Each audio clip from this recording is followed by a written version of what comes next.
Hey guys, Poro here with another video. This time I'm doing my second of 5 global player rankings videos heading into the 2026 LoLEsports season. This time it'll be for jungle. So we already did top. In that video I ranked who I thought the top 20 top laners heading into 2026 would be. This time around we're going to do it for jungle. I do want to reiterate that in this video, the idea is not that I'm ranking the order in which I thought the junglers were in 2025. So this isn't like, okay, who did I think were the top 5 junglers in 2025? This is a video of who I think the best junglers next year will be. So something, for example, that I might factor in is if a player is new or young or showed flashes of being really good, I might bump them up higher on this list than I would have a 2025 ranking list. Another thing to mention is that this ranking is very personalized, so it's going to be centered around who I'm excited for, who I'm biased towards, and overall I just want to point out that it is a biased video, so there will probably be disagreements on exactly where some of the junglers fall. Last time I did a section where I did some honorable mentions, where I pointed out three or four different top laners who didn't quite make the cut. This time around I'm going to show off a lot more. So I have a list from all of the roles of pretty much every single player I considered for this list in any degree, and so I'll put those all up. This doesn't mean that I think that a player who is on this honorable mentions list is better than all of the names who aren't here. That's not what it is. It's that the players on here are players who I at least spared a few seconds thinking about when I thought, okay, who could be in that top 20. I'll also mention this again when I get to that actual player, but there were some very last minute changes I made. Like, we're talking, I had a slightly different top 20 list until yesterday. Like, yesterday there were some games played in the Kespa Cup, and I know that the Kespa Cup is not a super serious tournament, but I watched those games and I was like, you know what, I'm gonna pull the trigger on making a change. So there's a player who is on the list who was not on the list before, and there's a player who got booted off. That player is Blabber. So Blabber was originally in my top 20. I decided at the very last second to pull him just out of the top 20 so I can move in somebody else. And if people watch the Kespa Cup, they might know which player that is. So without further ado, let's get right into ranking these junglers. In 20th from the LEC, I'm going to have Skewmond. He's projected to be the jungler for G2. Skewmond is a bit of an interesting case to me because on the one hand, he is a rookie, so there's a lot of room for growth when a player is a rookie. Obviously they're new. He also showed growth over the course of the year, so he came in, had some cool stuff going on. Like, I really like the fact that he was one of the first players to bring out Pantheon jungle. So in split 1, I believe it was, he was playing a lot of Pantheon jungle before anybody else caught on, and then that pick would go on to become meta. At the time in split 1, Skewmond was probably the best Pantheon in the world, and then of course when some of the higher tier junglers started practicing it, they got better. You could give points to Skewmond for being an innovator for that if you want. He also recently in Split 3 was kind of the first jungler to play Dr. Mundo. I think the main credit for Dr. Mundo jungle should probably go to Natty Nat for his solo queue antics in Korea. But either way, Skewmond was the first pro player to pick Dr. Mundo, and he was kind of the only pro player to pick Dr. Mundo until the very end of Worlds, where Cuz tried it out a couple of times, and then Owner tried it and it was not very good for Owner, but he won the game anyway, so it's fine. Either way, Mundo ended up being a 100% win rate pick off of, I believe, 6 games at Worlds, and Skewmond was the one who brought that into the scene, so I'll give him credit for that. I also think that for the most part, Skewmond has pretty promising mechanics. Sometimes new players can come in and they just look messy or sloppy in fights. Skewmond was not one of those players. I liked how he looked in fights when it got down to the nitty-gritty details of it. My main thing for Skewmond that's limiting him from going up a little bit higher, even though he was a rookie, is that his general playstyle does not lend itself very well towards massive jumps and improvement. He is a very slow and calculated jungler. He likes to play to minimize mistakes.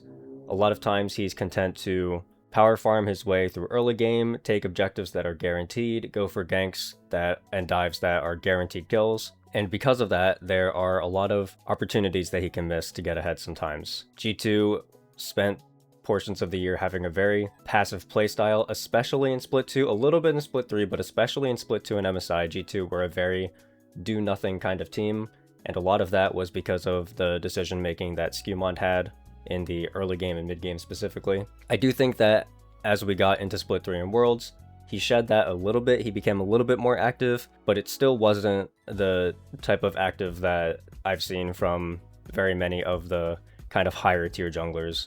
So I'm not extremely high on Skewmond. I think that his best games at Worlds, for example, he had a Mundo game that was pretty good and a Xinjiao game that was pretty good. But other than those two specific games, I thought that the rest of his games were kind of average or mediocre, somewhere along those lines, at least compared to the rest of the Worlds field. So I have Skewmond down here. There's definitely a chance that he makes a big leap in year 2 and manages to become even more proactive and more dominant in team fights, but I'm not really seeing that world for him, so I have him down at the bottom of my list. In 19th, I have Gideon, who is projected to be the jungler for Bro. Gideon is a player that I don't think many people would have on their top 20 lists, but he's someone who I have on my top 20 list because I have always just been a Gideon believer. I thought that when Nongshim decided to pick him up that it would be a good fit, and it did end up being a pretty solid fit. The main reason why I'm higher on Gideon than most people is because I feel like when the average person thinks of Gideon, they think of his time spent on lower tier LCK teams. So for example, this is not his first time on Bro. He was on Bro before. Bro was a 10th place team. They were very bad. However, Gideon had a stint in the LPL where he was playing on IG. It was a super interesting roster. It was YSKM, Gideon, Dove, On, and Wink. And that team was a very odd team. So they were the type of team who could beat literally anybody. I think that IG roster either took games or series off of basically every single top team that split. However, that roster was riddled with injuries and sickness, and for example, YSKM was benched a lot for, I believe it was like wrist injuries or something, and so they ended up bringing Nenny in, and Nenny was just nowhere near as good. But when the team was healthy and when all 5 of them were playing, they were a very strong team, and Gideon was a very strong jungler within the LPL. However, the team decided not to stick with him, not because of performance-related issues, but because the IG management had this idea that they kind of wanted this all LPL team. Not all Chinese team because they wanted Rookie, but an all LPL team because Rookie at this point is just considered an LPL player to that community. So they got rid of Dove and Gideon, and then they got rid of every single Korean on their coaching staff, and they tried to go with more of a domestic roster. So just an unfortunate situation for Gideon overall. And then of course he got sent to Bro, and that Bro roster was really bad, so that did not increase his stock. But in my head, I kind of still have the highs that I saw from that IG roster and IG Gideon, so I like him a lot compared to most people. And I also thought that he was fine on Nongshim. Like, I don't think he was insane or anything. I would never say that he was a top half jungler last year, but I did think he was holding his own and deserved a spot on a decent LCK team. I do think that Bro will struggle a lot this split. I don't know how they did it. I guess, I mean, like, I'll just spoil and say that there's not a single other member of Bro who is on any of my top 20 lists whatsoever. It's crazy because Bro were already like an 8th, 9th place team, and in my opinion, they found a way, by some miracle, to downgrade all 5 roles on their roster. I mean, it's literally just a miracle. I don't know how to explain it. Bro took a team that was already not great in the LCK, and they found a way to downgrade every single role. Is that not insane? But anyways, yeah, my point being, I think that Bro will have bad results this split, and I think that Gideon his reputation will suffer a bit because of that, but despite the fact that I believe he will be elo held, I still think he is a good jungler, so I have him up here. In 18th, I have Sponge. So Sponge is the player who is quote-unquote replacing Blabber. Originally, my list was Gideon 18th, and then Blabber 19th, Skewmond 20th. And then the Kespa Cup happened, and I'm booting Blabber off the list and bringing Sponge in. So Sponge,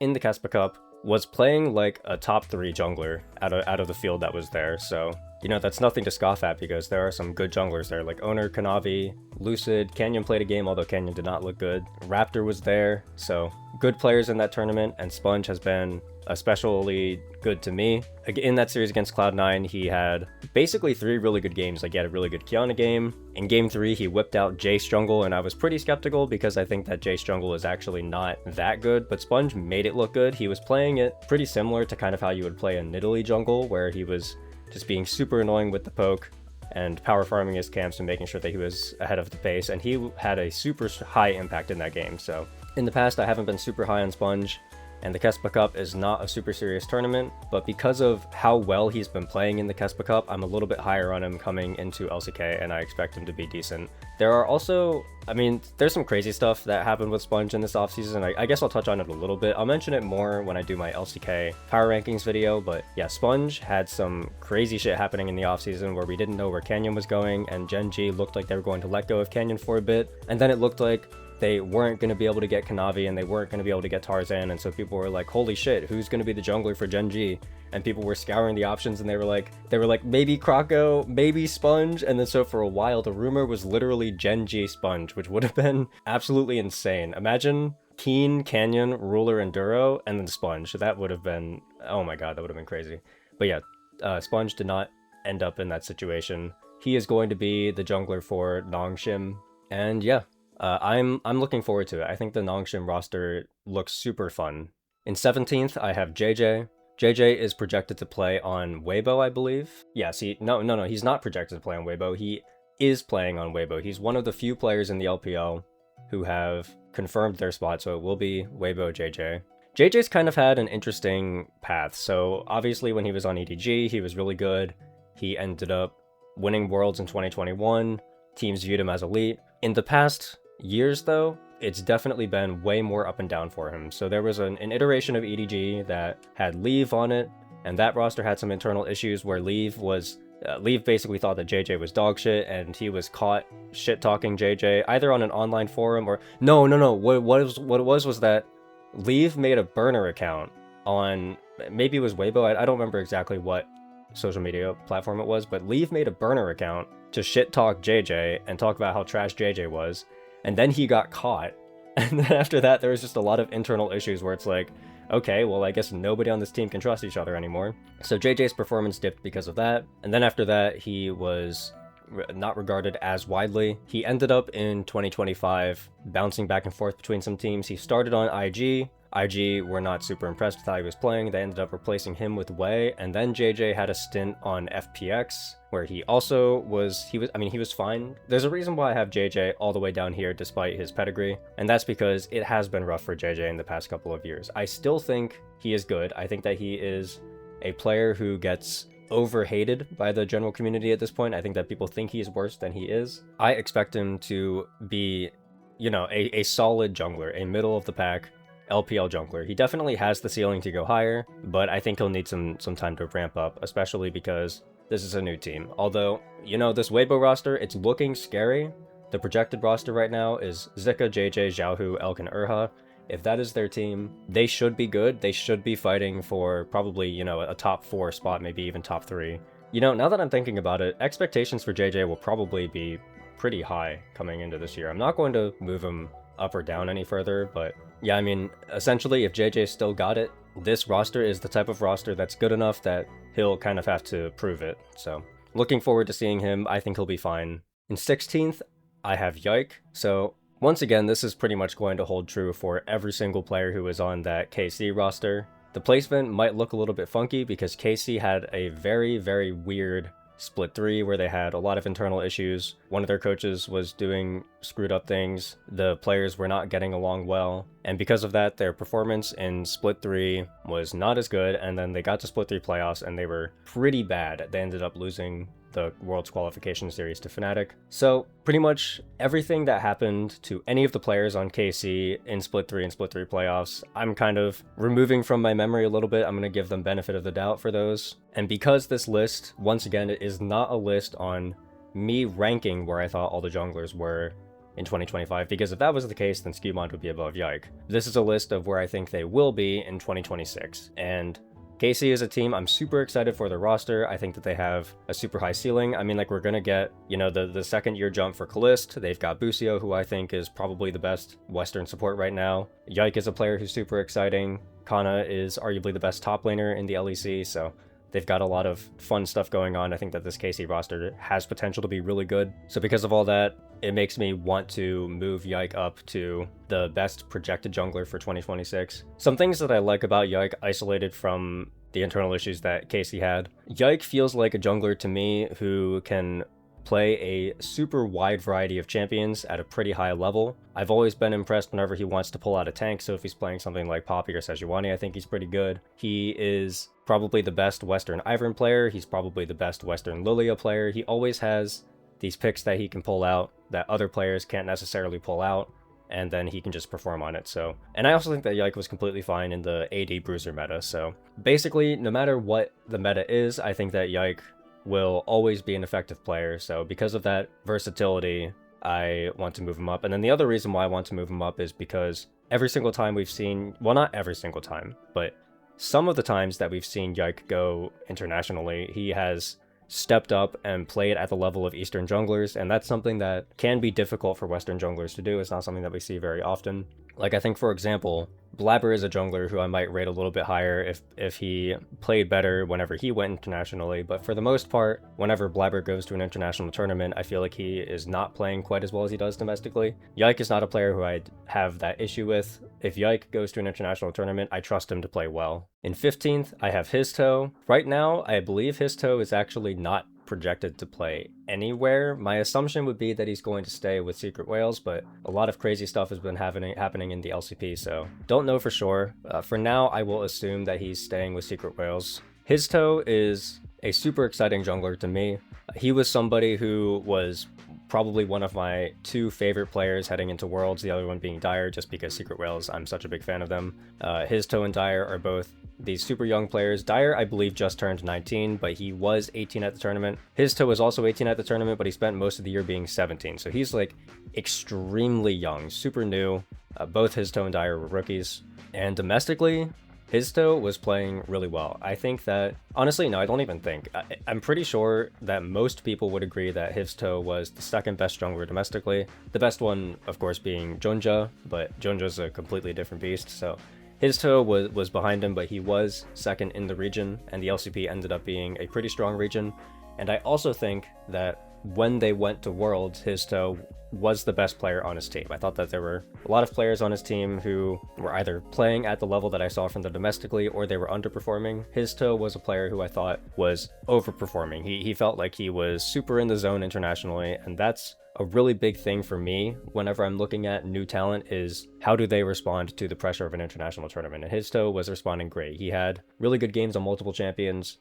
Especially I thought his Jarvan at the tournament looked good, even though he didn't end up logging wins on Jarvan. I thought that anytime he pulled out the Jarvan at Worlds, it looked really good. Domestically, he was the best Kiana. I thought that he was a better Kiana than Junja.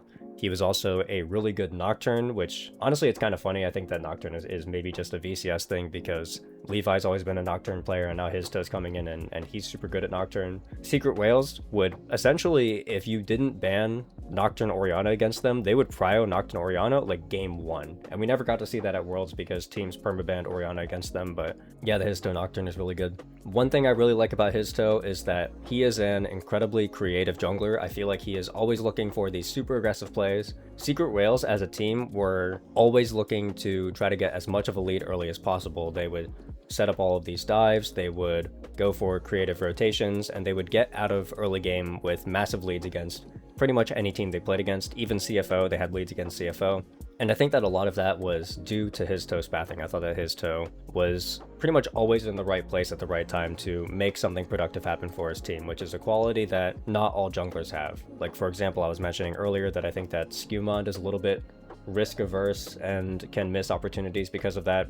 Histo would be the opposite. Histo is always looking for opportunities to get ahead, sometimes to a fault. Like, you know, sometimes he'll overstep and he'll die when he shouldn't, or he goes for a play that's not there. But for the most part, if Secret Whales are able to get an early game lead, then Histo is the main reason why they did it.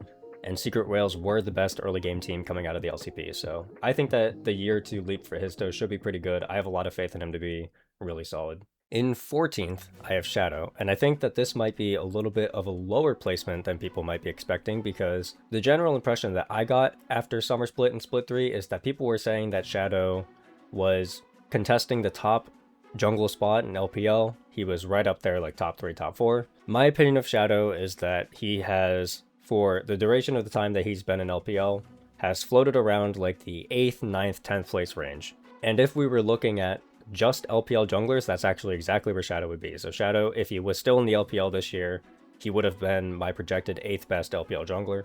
Of course, interestingly, it doesn't seem like that's what's going to happen. The projected rumor right now is actually CFO Shadow. Junja and Hongkyu decided to go to the LPL. CFO was going to have a huge gaping hole, and I didn't know how they were going to fill it. I do think that Shadow is a downgraded Junja, but with the options that CFO had, I think this is actually a pretty amazing pickup. This is not something that was going to be on my radar at all, so if this ends up happening, that's super exciting for the team.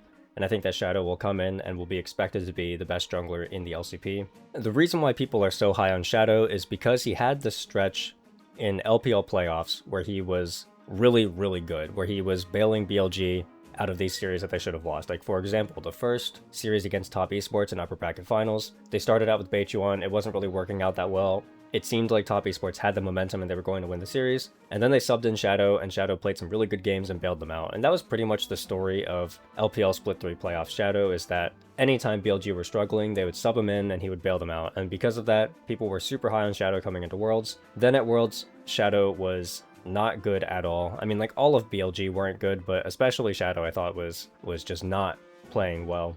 And so to me, I view Shadow's playoff run as kind of a short little miracle stint where he was playing extra well, but I do think that heading into 2026, he will come back down to reality a little bit and settle back where he was, which would have been roughly that middle of the pack LPL territory. So yeah, not much else to say for Shadow. In 13th, I have Tien. Tien is currently projected to be the jungler for, let me see, is he one of the junglers who's doing that thing where he's kind of taking a split off and then coming back in split 2? I'm not familiar. I think most people are familiar with Tien at this point. He is a jungler who, for the most part, has very creative pathing early.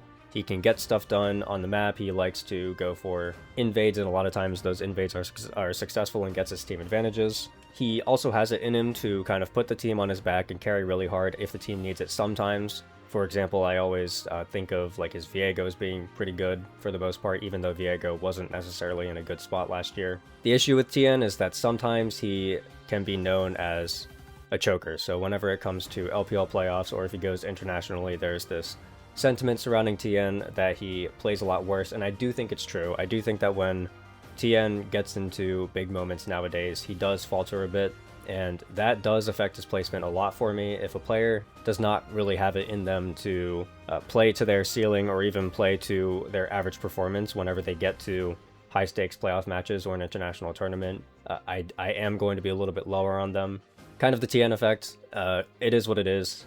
I think that he has had stretches where he can be really good. Like, he's had some domestic splits here and there where he's just straight up the best jungler in the region, so I know he has it in him, but I just, at the end of the day, I just don't trust him, so I have him all the way down here. I still wanted to move him as highly up on the list as I could, but the other junglers who I have above him just have qualities that I have more faith in, and who I think will have a more realistic chance of hitting the ceiling that I know they can hit. In 12th, I have Wei, and Wei is currently projected to stay as the jungler for IG. Wei is a player who can make a lot of mistakes. A lot of people like to kind of dogpile on Wei and talk about how he is not very good, and they like to scapegoat him for a lot of IG's losses because he can come in and just make these really, really weird and stupid mistakes sometimes. But the thing about Wei is that I think that most of the mistakes that he makes are based on his mechanics. So his hands have left him at this point. He is definitely nowhere near the player that he was when he was on RNG for the back-to-back MSI wins. But what has not left him is his brain. So I think that a lot of the big ints that he makes in games are because he has a good idea and he's trying to execute that idea, and then he just clicks the wrong buttons in the wrong order, and then it ends up looking really bad. But for the most part, if Wei goes for a play, I feel like I know what he's going for and the play makes sense, and that does mean a lot to me. Like, for the most part, I view Wei as a very smart player. There are some games where IG have been in a tough position and they're probably going to lose the game and they need something super creative to happen, and then Wei will just find the angle that I don't think any other jungler in the world would have found, and then IG end up winning the game. And so for me, even though Wei can have these really low moments, I do think that he has qualities to him that no other jungler has in the world. Like, he has positive qualities to him in terms of his creativity and his willingness to take risks in big moments that other junglers are sometimes lacking. So for that reason, I respect Wei a lot, and I have him pushed up pretty high on my list compared to most. In 11th, I think this is the placement that most of the people who watch this list will be like, yo, what the heck, why is this player in 11th? In 11th, I have Krako. So I don't actually know if I've made a video talking about Krako before. because Krako has never really made an international tournament, so I haven't had a reason to talk about him. But at least within my Discord server, I am known as an avid Krako defender. And the reason why I view Krako so highly is because I think that he has a very, very specific skill set where he is one of the best in the world. So in 2025, the meta was AD junglers. So the best junglers all year were picks like Wukong, Trundle, Jarvan, Kiana, Xin Zhao, you know, these AD fighters. And, you know, that's cool, that's whatever. But that's not what the meta is always going to be. So in that meta, I don't think that Krako is amazing. You know, I think he's serviceable. I think that he was good enough to survive within the LCK ecosystem. Like when he came into Bro, I thought that he was a better fit for the team than Hambach was, so I was happy to see that change for them. But if you only watched this year and you only saw Krako on those champions, you'd be like, okay, this guy, you know, he's fine, but he's not actually special, right? However, the meta will not always be an AD fighter meta, and there is a meta where Krako is just absolutely top tier, elite world-class talent, and that's if we ever get into a meta where AD mids come back a little bit. So if we're talking like Yone mid, Tristana mid, Corki mid, you know, we've seen stints of stuff like Zeri mid, Lucian mid. Like if these picks ever come back, then the jungle pool will be shifted to an AP jungle pool, and it's on AP junglers that I believe Krako is one of the best in the world. So any single time that the meta shifts to an AP meta, Krako is an absolute monster. He's a complete beast. So he is one of the best Lilia players in the world. He is one of the best Maokais, one of the best Nidalees, one of the best Brand, Zyra. Essentially, if the champion does magic damage, Krako is going to be absolutely disgustingly good on the pick. And so the last time that we saw this was in 2024, I believe it was Split 3. Krako was on AL, and when he was on that team, he was one of the better players on that team in my opinion, and that team ended up placing 5th in the LPL, and the meta was an AP jungle meta. So essentially the way that I see it is that it's like, okay, either AD mids will be strong or they won't, and we've seen it go back and forth. Like AD mids were pretty strong in 2024, but then we shifted back to mages in 2025. If it ends up being mage mids, Krako will probably be, you know, he'll be fine. If it ends up being shifted more towards AD mids, like if Yone ends up getting a little bit of a buff or something, then Krako will just absolutely go off, and he has potential to be breaking into the top 10 and maybe even like, you know, the top 5, depending on how AP-centric the meta gets. So basically that's kind of my argument for Krako going up is if people remove the recency bias of what the meta was last year and kind of go at it from a frame of reference of like, okay, do you value players who will still be good if the meta shifts into something else? I think that because of how good Krako can be in metas that are not this current meta, I want to push him up as high as I realistically can. That's why I have Krako right outside of my top 10. Getting into that top 10, in 10th, I have Junja, who is projected, he's confirmed to be the jungler for JDG. This was one of the biggest offseason moves. It might have been the biggest offseason move, actually, where CFO did everything they could to try to keep their roster and run it back. The pieces started falling one at a time. Junja and Hongkyu are both going to the LPL. Kaiwing is going to the CB LOL, and now the team, they're going to have to kind of rebuild from scratch and figure out what they want to do. I do think that, I think it's kind of sad that Junja is leaving LCP because, you know, I want to see the LCP be as strong as possible. But at the same time, do I believe that Junja is good enough to deserve a shot on a team with a higher ceiling? Yes. So Junja going to the LPL, I do think it's deserved for him. I expect JDG to be a roster who wants to fight for a Worlds qualification spot, so like in that top 4 territory. Top 3, top 4 territory. Junja is a player who I have a very high opinion on for the most part. It feels to me like he is one of those junglers who can play just about anything. Like no matter what the meta is and no matter what champions need to be strong, it feels like Junja can always pull it off. Like in first stand, it was kind of a tank jungle meta, and I thought that Junja was arguably the best Skarner in the world. And then he went to MSI and he looked insane. I thought that he had a really good Trundle game, for example. Then when the new picks came in and it was more of a Jarvan, Kiana, Xin Zhao angle, I thought that Junja was super solid there too. Realistically, he is the best player from that CFO roster. I know that Hongkyu had flashes of being really good, and Doggo had flashes of being really good, but if you take year's start to year end, Junja was the best player on that team for sure. I really don't have too much to say about him. Like, I think that at all 3 international tournaments that he went to, so first stand, MSI and Worlds, I thought that even though he was already the best player in LCP, probably, he would always rise up and become even better when he went internationally, so that's a super important quality. If I had to list one complaint about Junja, I would say that I do think that CFO's biggest issue this year was that they would try to overfight on objectives, so their game plan was kind of just always show up to the objective no matter what, and then try to out-team fight the opponent. Based on what people are telling me, it sounds like Kaiwing was the main shot caller for that team, so if that's true, then I would pin the blame for the objective contests on Kaiwing, but for the most part, when it comes to objectives, I kind of, objectives are synonymous with junglers, so if a team is adamant on showing up to every objective, even if conditions are bad, then it's going to reflect badly on the jungler, and that was definitely a problem that CFO had. So if I had to knock Junja for something, I guess it would be that. But overall, I do think that having Junja in top 10 conversations is fair after the year that he had in 2025. In 9th, I have a player I'm super excited for coming into the next split, and that's Monkey. He is projected to be the jungler for WE, and unfortunately, WE's roster is looking a little bit sketchy. So they had Taeyun and Vampire as their bot laner last year, and it looks like this year they're going to end up with a bot laner who I don't know anything about, named About, and I don't know anything about their support yet, because they're losing, like Taeyun is going to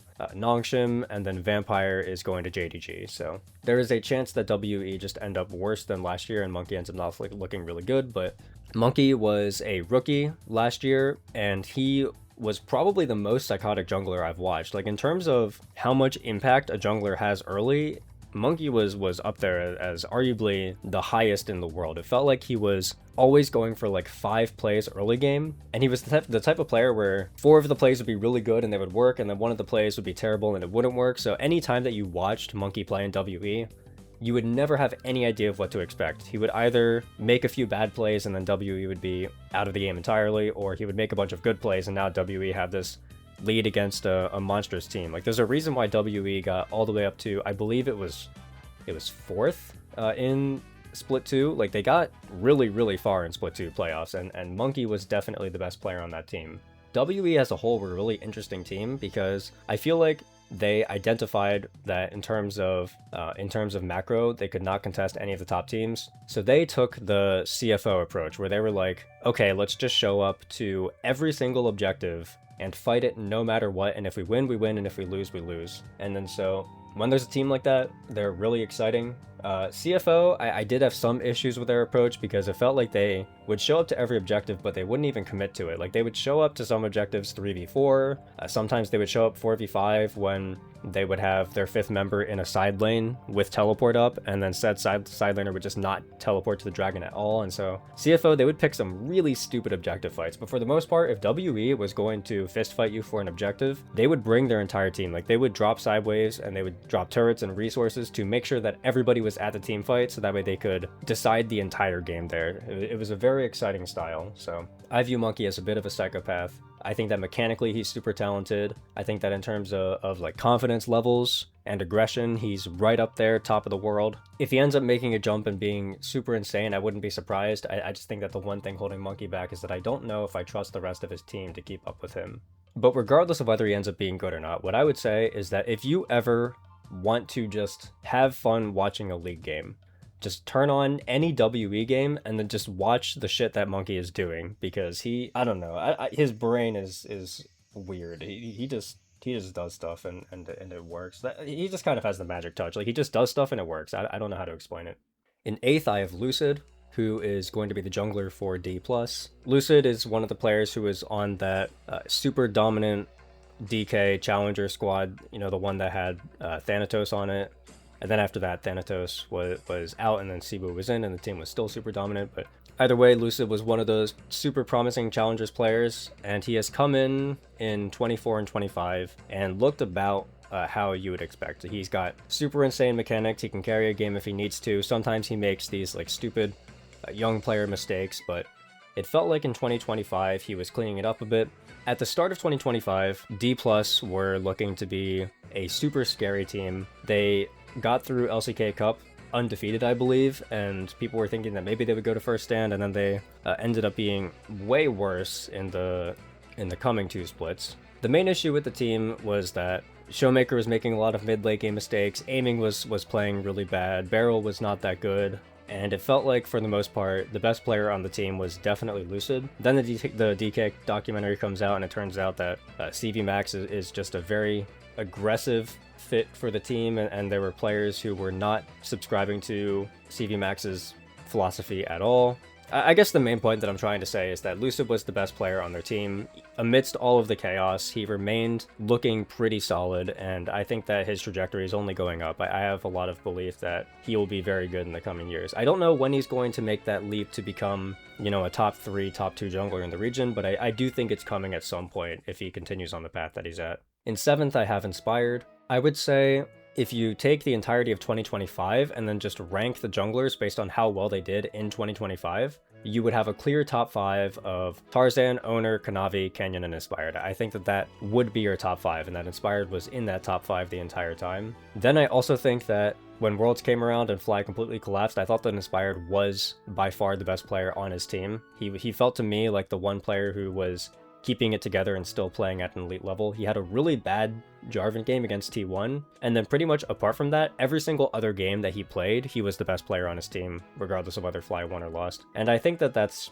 pretty true of Inspired for the most part. It feels like when Fly was peaking, when they were doing really well, he was the one who was driving them forward and getting them to that super high ceiling. Like at MSI, he had a Sejuani game against BLG and a Trundle game, I believe it was also against BLG, and in my opinion, those were 2 of the highest quality games that we saw all year. I think that Inspired is a super smart player. He rarely makes big mistakes. It feels like he always knows what the win conditions on his team are and how he has to play for it. He is currently projected to play for Lion, and initially I saw people online saying like, oh, he only went to Lion because he wanted the bag, but when the dust settled and I'm looking at these LCS rosters, I actually think that Lion have a shot at being title contenders. Like, I wouldn't be surprised if Inspired picked Lion because he thought they were going to be the best roster in the region. So I have high hopes for him. I think that Lion can definitely be contesting like a top 2, top 3, maybe even top 1 spot in the LCS. So we'll have to see how that goes.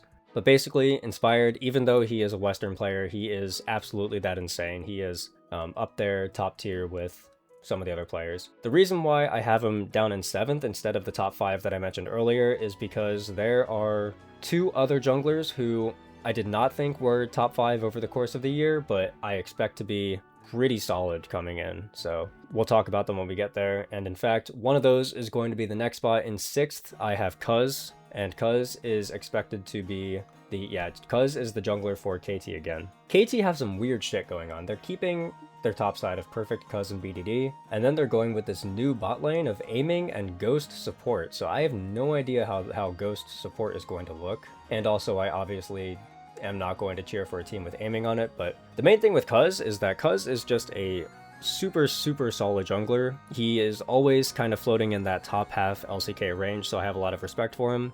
And the reason why I pushed Cuz so much further up than usual is because it felt like in Split 3 playoffs and at Worlds, he reached another level and stayed at that level and was playing super elite for that entire duration. Like, he had, in the series that KT won against Genji in playoffs, Cuz was playing arguably the best series of his life. Then he goes to Worlds and he is still playing at a super high level. I was really impressed with what I was seeing. I've always had a very high opinion of Cuz. I think that he is a player who plays really well around his lanes. So I feel like no matter who his mid laner is, that mid laner always ends up looking super good. And in my opinion, a big part of that is because I think that Cuz is just very good at playing around mid lane and making his mid laners look solid. So not to take away anything from BDD, I do think that BDD was insane, but if you look at the track record of who Cuz has had as his mid laners, those mid laners always look better when they're with Cuz, and then they get on another team without Cuz and they look way worse. So yeah, Cuz just a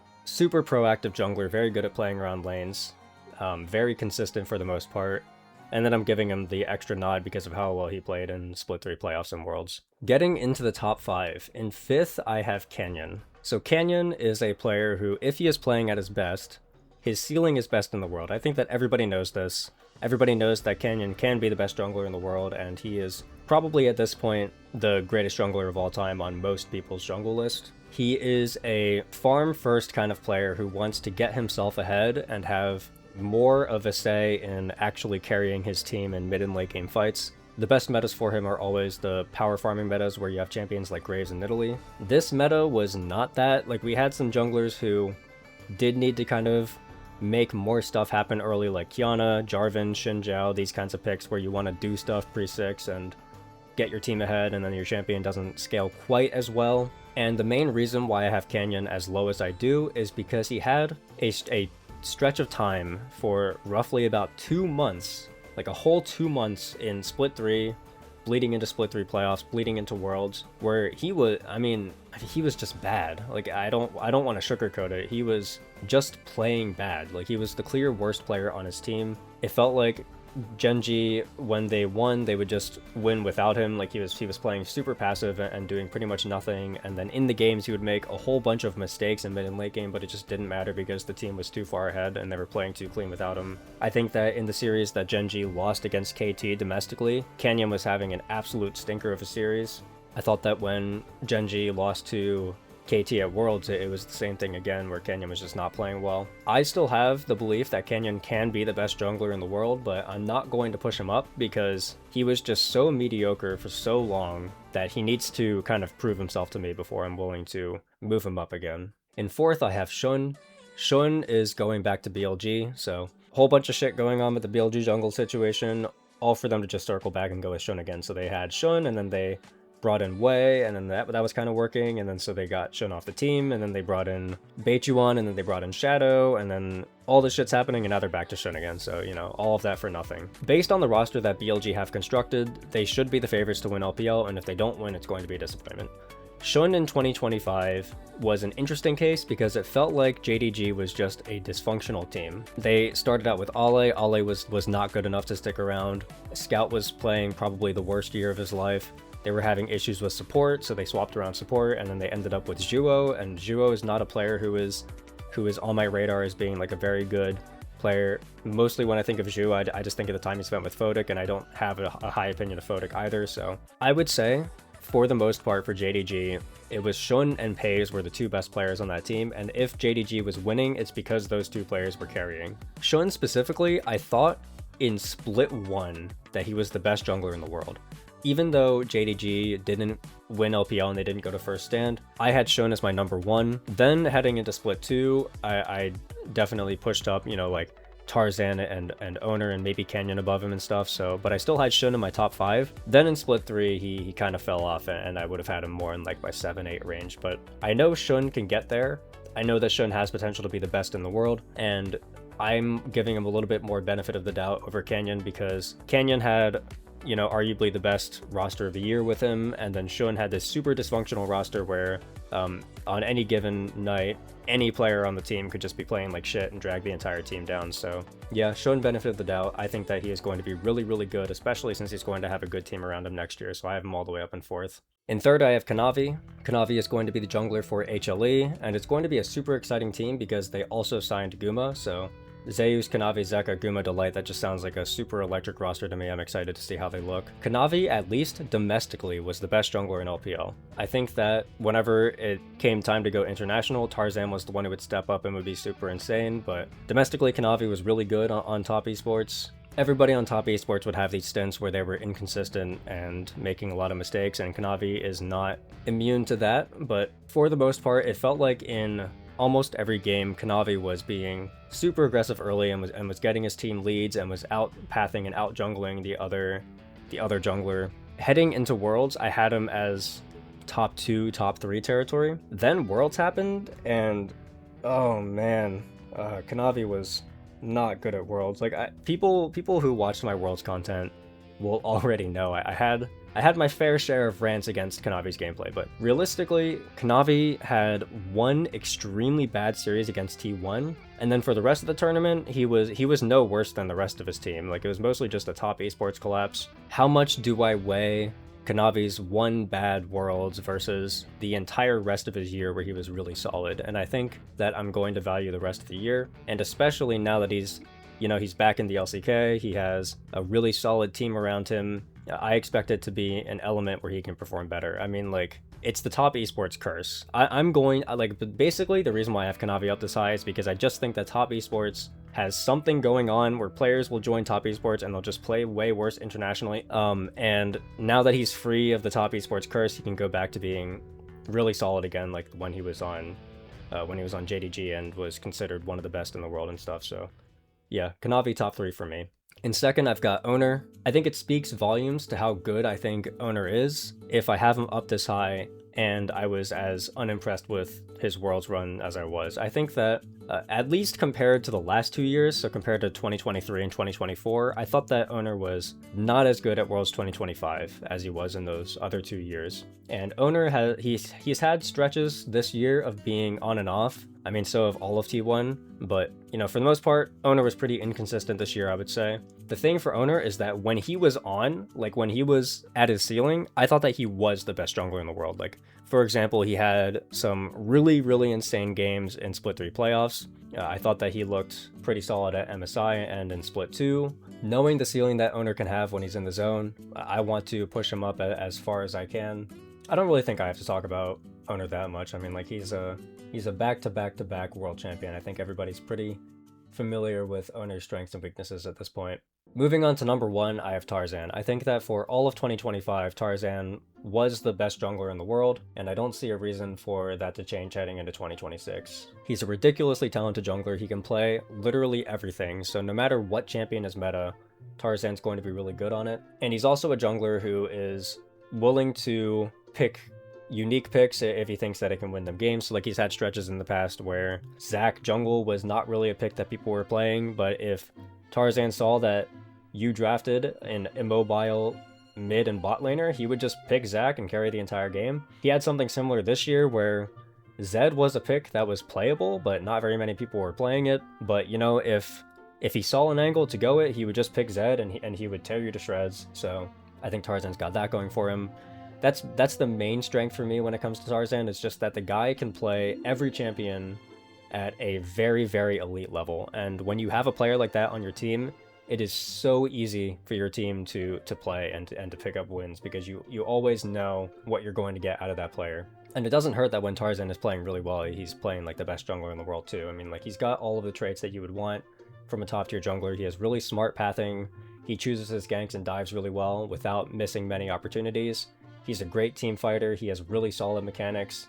If you need him to put the team on his back and carry a game, he can do that. But if you need him to just facilitate and let somebody else carry, he's also really good at that. So he's kind of like, he's like the jack of all trades jungler, but instead of being master of none, he's just like master of all. Like, yeah, I don't know. I just think that Tarzan is insanely good. And AL are completely running it back. They'll have a new coach, but they're running the roster back. So I don't think that the synergy that they built up will just leave either.